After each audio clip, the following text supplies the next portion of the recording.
food. Nagustuhan mo ba? Anong best para sa'yo? Pili ka nga, hindi ko sasabihin kung ano yung luto ko or kung ano yung luto ni Mommy. Choose wisely, ah.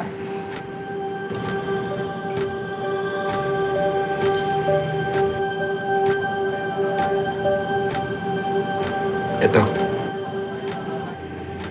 Yan? Luto yan ni Mommy. Ako sa'yo. Mommy, ano ba yan? Ikaw yung pinili ni Renz.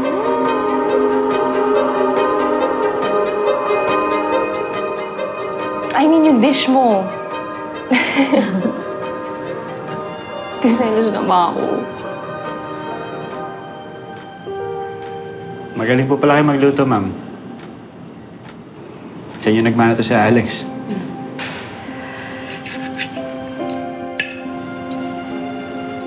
Kain ka pa.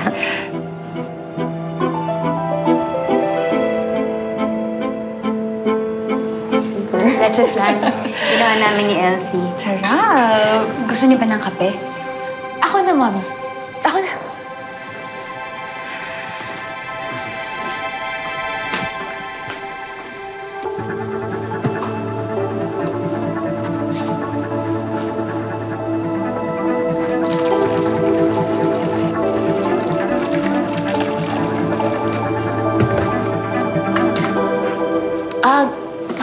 Mommy, mag-restroom na muna ako habang nag-brew yung coffee. Sige anak, yung pinto sa kaliwa. Okay.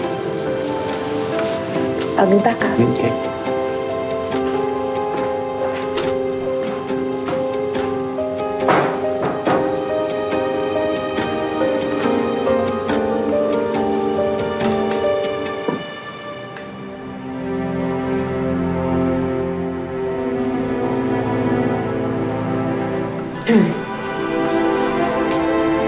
Salamat.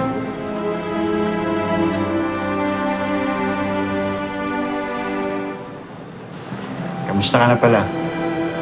Yung sakit mo. Renz, hindi mo ako dapat alalahanin. Nag-alala ako sa'yo nung akala ko. Renz, si Sandra ang dapat alalahanin mo. Hindi niya alam. Okay, hindi ko alam na ikaw yung nanay niya. Hindi ko alam na anak mo siya. Kasi tuwing tinatanong ko siya tungkol sa nanay niya, lagi niyang sagot, ayaw niyang pag-usapan.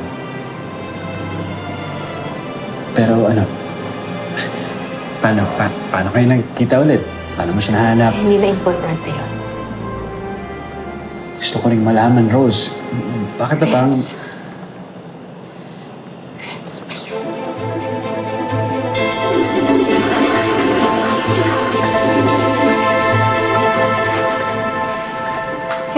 Ano, Mommy? Pasado ba sa'yo boyfriend ko? You know what, this guy, he's a tough one. Pero ewan ko, nung nakaharap ka, para siyang na-shy, na-intimidate. Ba't sa akin, hindi ka na-intimidate? Nung una kasi kami nagkita, Mommy, sobrang sungit ko dito kay Renz. As in, ano nga yung tinawag ko sa'yo nun? Parang stupid. Tatanga-tanga. Ganon. Pero ewan ko, for some reason, laging nag-cross yung path namin. Sabi ni Renz, destiny daw. And, you know what, I think, wala. I think I fell for it. Ikaw, Mommy, naniniwala ka ba sa destiny?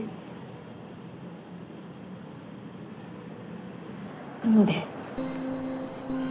Naniniwala ako na tayo ang gumagawa ng sarili nating tadhana.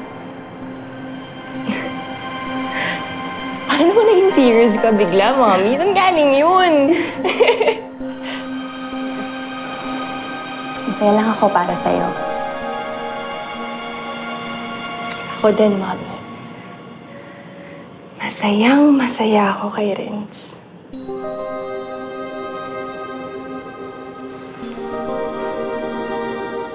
Masaya ako na magkakasama tayong tatlo.